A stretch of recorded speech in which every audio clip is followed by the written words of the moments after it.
Buonasera e benvenuti alla nostra informazione regionale. In apertura del nostro notiziario, il servizio che arriva dalla Guardia di Finanza di Venezia con armi ed elicotteri destinati ai combattenti ISIS in Libia. Blitz della Guardia di Finanza in diverse città. Fermate 4 persone, tra cui una coppia italiana convertita all'Islam. Vediamo i dettagli. Elicotteri, missili terra-aria, fucili d'assalto, armi introdotte tra il 2011 e il 2015 in aree particolarmente calde del mondo, ovvero Iran e Libia, tra l'altro paesi soggetti ad embargo. E questa è la pesante accusa che grava su 4 persone sospettate di traffico internazionale di armi e materiale dual use di produzione straniera.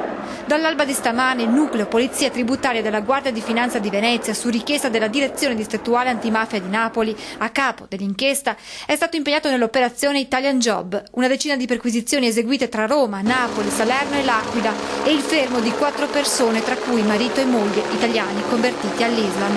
Indagato anche un figlio della coppia. Tra i destinatari dei provvedimenti di fermo c'è anche l'amministratore di una società che commercia in elicotteri. La quarta misura cautelare riguarda un cittadino libico attualmente irreperibile. Secondo quanto emerso dalle indagini, alcune armi avrebbero dovuto rifornire i combattenti dell'ISIS in Libia. L'intera vicenda prende il via nel 2011 quando viene alla luce un collegamento tra un componente del clan camorristico casalese e un ex affiliato alla Mala del Brenta con precedenti per traffico di armi. Interventi e fondi per rilanciare economia e occupazione su tutta l'area del Comune di Venezia. La Regione ha avanzato al Ministero per lo Sviluppo Economico la richiesta di riconoscimento di Venezia come area di crisi complessa. Finora di crisi a Venezia si era parlato solo per settori e per aree geografiche. La crisi della chimica a Porto Marghera, la crisi dell'industria del vetro a Murano. Ora invece l'intero comune di Venezia che punta ad essere riconosciuto come area di crisi complessa grazie ad un'iniziativa intrapresa dalla Regione. Ad annunciarlo è stato lo stesso presidente Luca Zaia, secondo il quale ci sono le condizioni favorevoli perché la richiesta di area di crisi complessa per l'intero comune di Venezia possa essere riconosciuta a livello nazionale. Essere area di crisi complessa significa avere disponibilità finanziaria con fondi comunitari e non per la riqualificazione di aree, di aziende e per fare in modo che l'occupazione resti nei territori. Essere in queste aree significa ovviamente avere in questo senso una chance in più perché comunque è un riconoscimento a livello nazionale, cioè l'area viene riconosciuta perché a livello nazionale si dice che se quell'area va in crisi mette in crisi la politica economica del Paese. Il dossier approvato dalla Giunta regionale del Veneto e presentato al Ministero per lo Sviluppo Economico rileva la necessità di pianificare un sistema in grado di favorire la riconversione e riqualificazione industriale, suggerendo da un lato interventi in ambito infrastrutturale, ambientale ed economico, dall'altro chiedendo gli strumenti necessari a sostenere la ripresa industriale e le misure di politica attiva destinate ai lavoratori.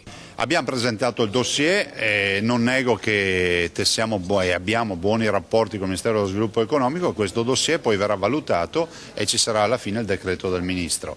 E la direzione è quella giusta, ringrazio tutti coloro che hanno lavorato anche perché per noi significa poi avere risorse per riqualificare, riconvertire e occuparsi magari dei casi nei quali c'è problema di disoccupazione.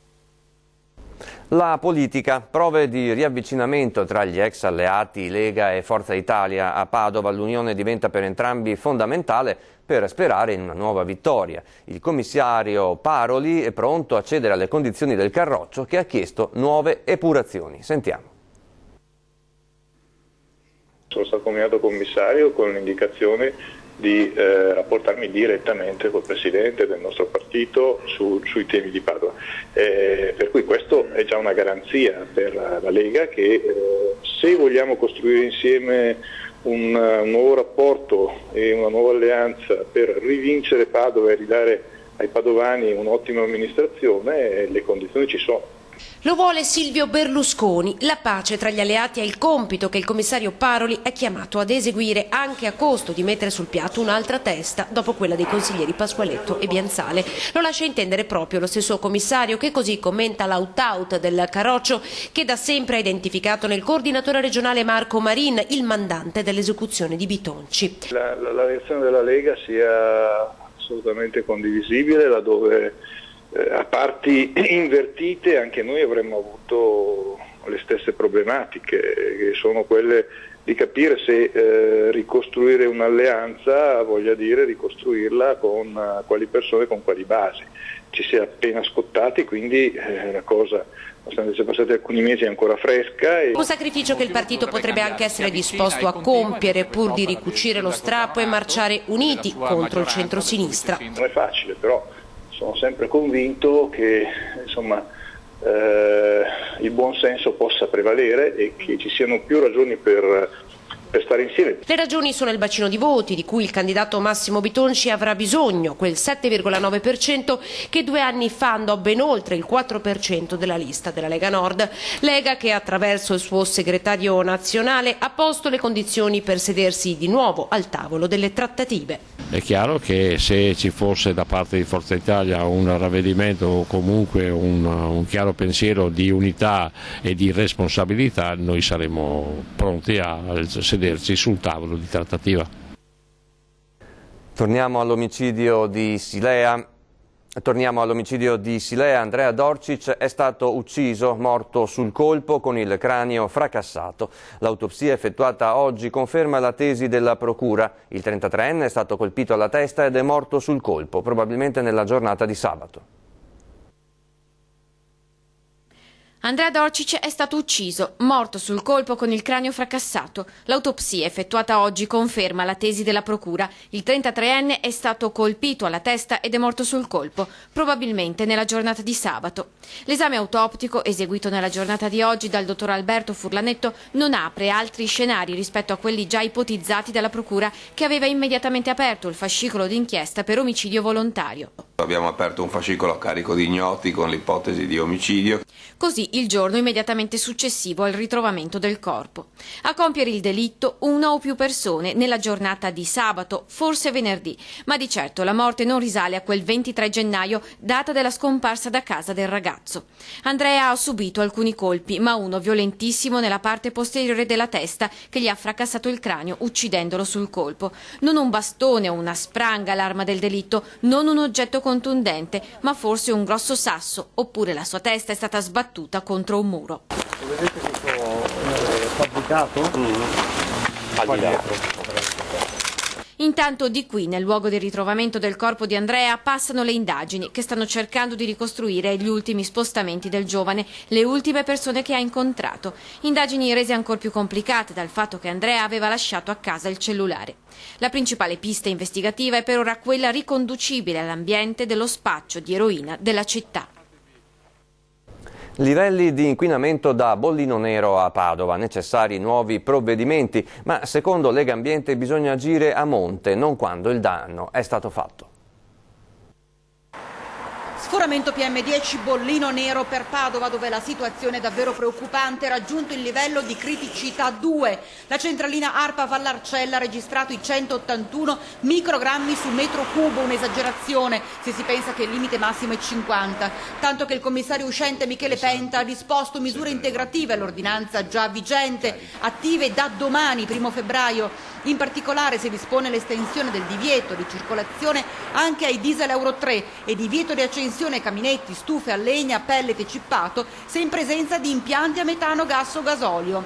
In realtà il problema sta a monte, denuncia il presidente di Legambiente Padova. Non si prende davvero di petto il problema, si cerca di fare delle misure solo coercitive, ma solo dopo che si raggiungono dei livelli. Siamo stati all'Arcella, la gente stessa si rende conto dello smog che respira e c'è chi propone una soluzione tampone. Abbassare i riscaldamenti. C'è un po' più d'aumento delle malattie, forse vedo anche i miei nipotini, un po' respiratorie. Lei lo avverte lo smog che si respira? Delle volte sì. Sono sempre raffreddata, quindi è probabile che dipenda da quello. Anche quello. Secondo Ragona, chi ha amministrato sino ad oggi non ha pensato ad azioni che vadano a beneficio della città. Un esempio, l'Emilia Romagna per combattere lo smog incentiva concretamente con fondi il trasporto pubblico. L'amministrazione Bitonci invece a Padova. Invece noi veniamo da un periodo in cui si taglia il trasporto pubblico, questa cosa non può più andare avanti, è un problema di salute, è un problema di sicurezza. E a proposito di inquinamento, le annunciate piogge potrebbero pulire l'aria. Si tratterà inizialmente di precipitazioni deboli. Da venerdì pomeriggio le piogge potrebbero essere più intense. Pioggia e neve? Sì, forse, o meglio, arriveranno, ma non saranno le precipitazioni intense tanto attese in pianura per la questione inquinamento e siccità e in montagna per dare una sferzata ad una stagione partita a rallenti. Arriveranno con molta parsimonia, almeno all'inizio, nel senso che per quanto riguarda oggi pomeriggio e fino a domattina sono previste delle piogge al più localmente moderate. Già da oggi qualche goccia di pioggia ha fatto la sua comparsa in pianura e alcuni fiocchi di neve sono scesi nel Bellunese, ma nulla di significativo. Per avere precipitazioni più intense bisognerà attendere venerdì pomeriggio. Piogge comunque sufficienti a ripulire l'aria.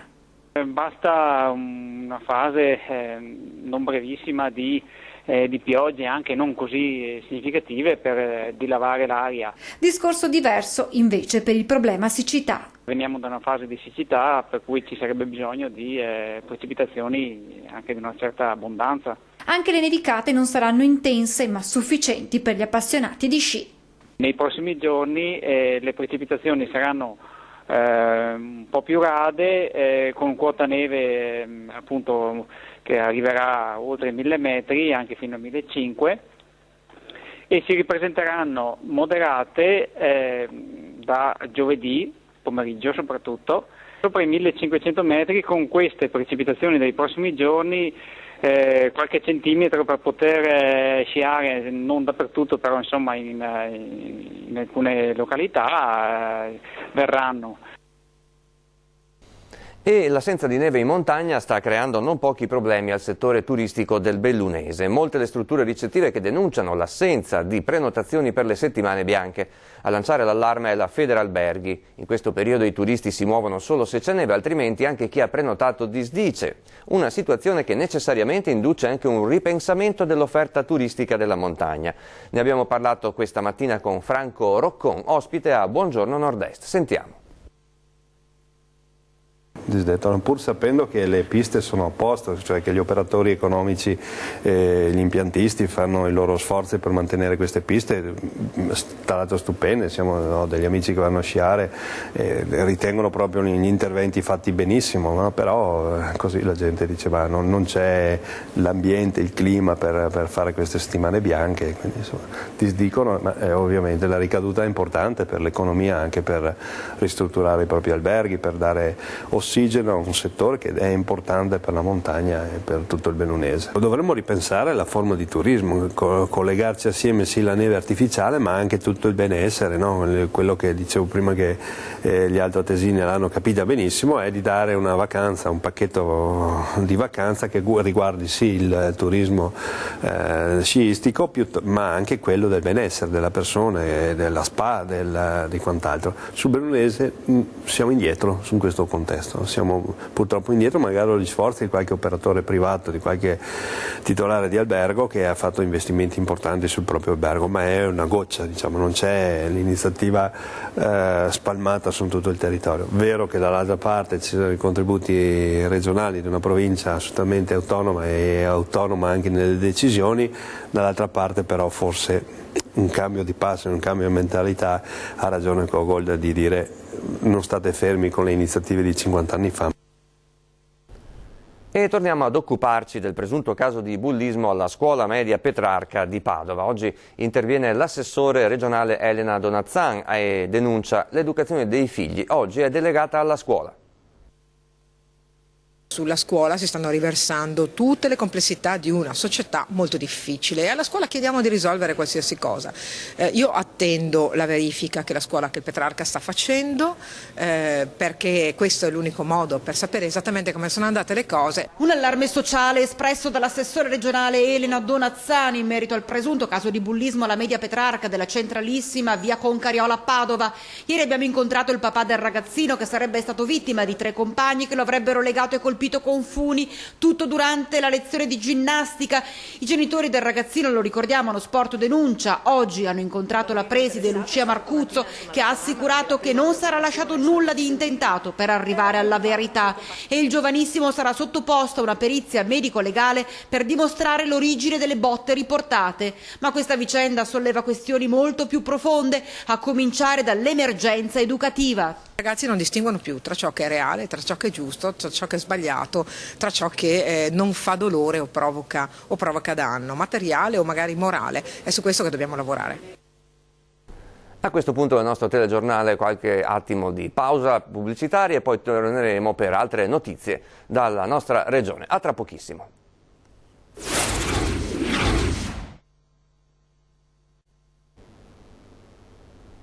Ben ritrovati con la nostra informazione regionale. Ritorniamo a Venezia, c'è la firma del Ministro, oggi appunto a Venezia insieme al Sindaco Brugnaro e così la bonifica di Porto Marghera partirà. Un accordo con il Dicastero dell'Ambiente per 72 milioni di euro di finanziamento già approvato e forse l'arrivo di un commissario. Sindaco, ecco qua un attimo. Sindaco, grazie. Sindaco e il Ministro qua a destra. Sindaco, aspetti cosa Al via i lavori per Porto Marghera. A Cafarsetti è stato siglato l'accordo tra il Ministro dell'Ambiente Galletti e il Sindaco Brugnaro, un patto che riguarda la riqualificazione ambientale del sito di interesse nazionale di Marghera e che prevede i fondi per il completamento delle opere di bonifica e costruzione del marginamento dell'area di Fusina, un'operazione che dovrebbe garantire la depurazione delle acque delle aree industriali dismesse di Porto Marghera.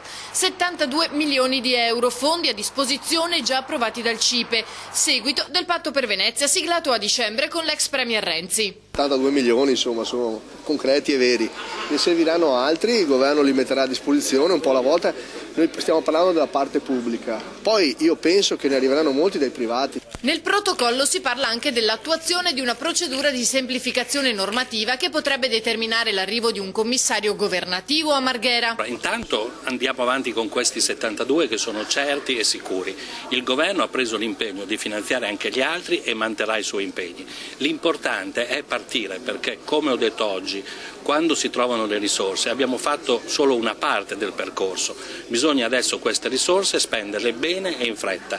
Il protocollo di questa mattina rende più fruibile questa seconda parte, più percorribile.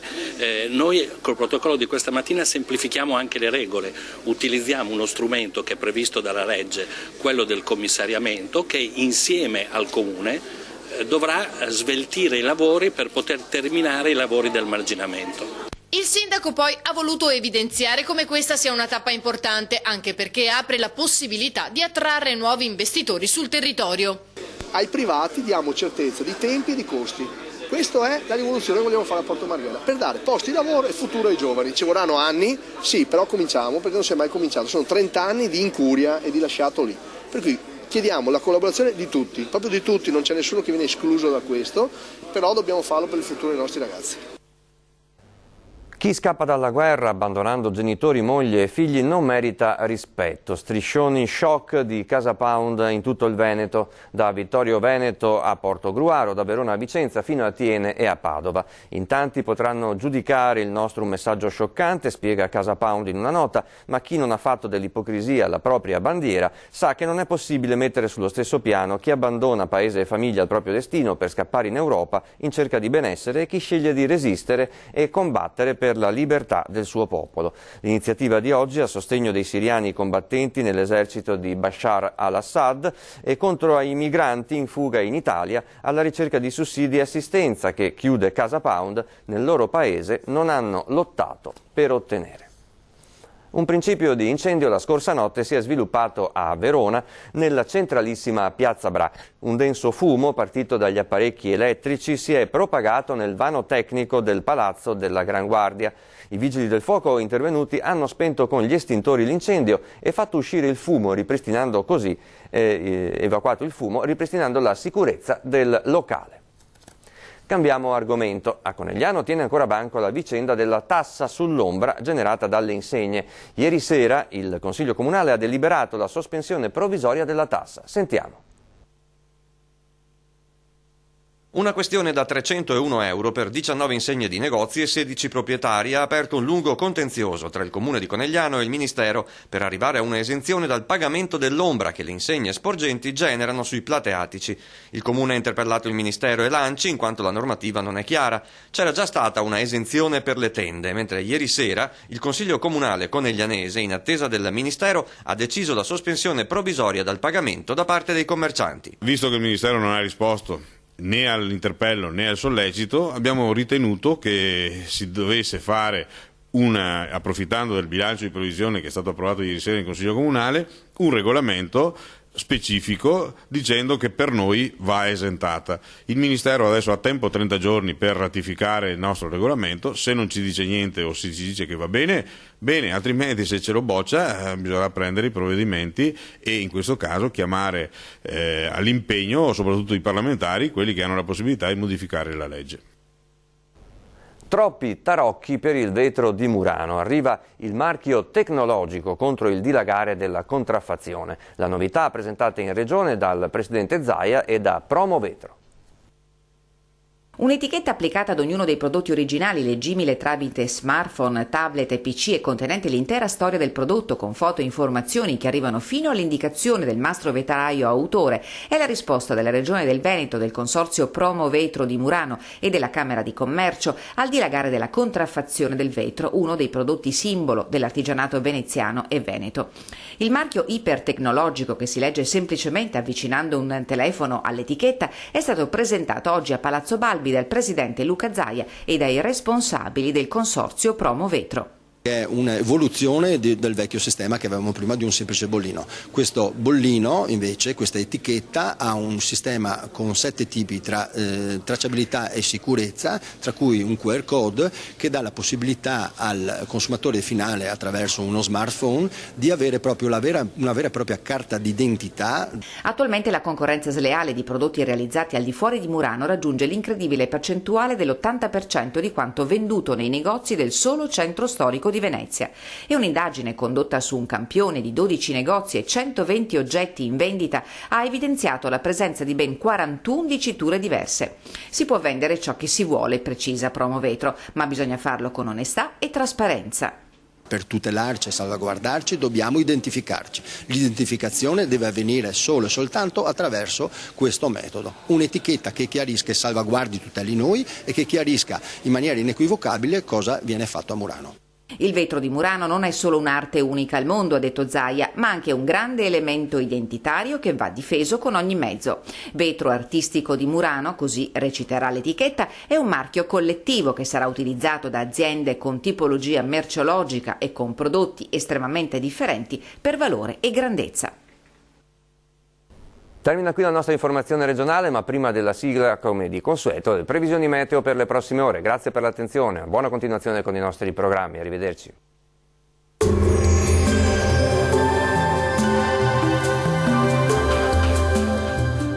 Futura Serramenti, i tuoi serramenti in PVC, la massima qualità inalterata nel tempo. Ti aspettiamo nella nuova sede fronte strada statale Noalese a Quinto di Treviso.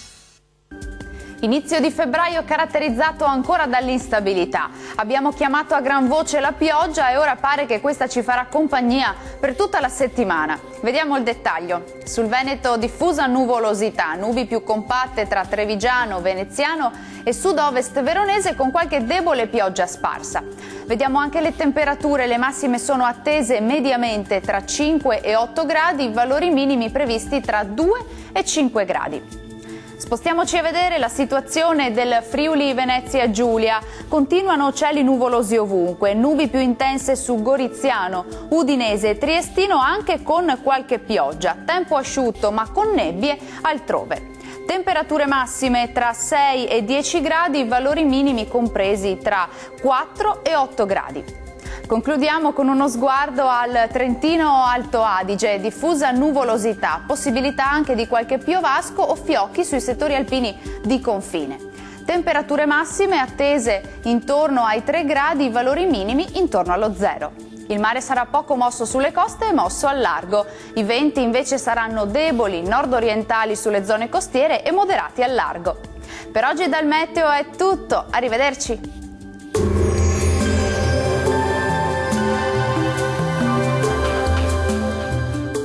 Futura Serramenti, i tuoi serramenti in PVC, la massima qualità inalterata nel tempo. Ti aspettiamo nella nuova sede fronte strada statale Noalese a Quinto di Treviso.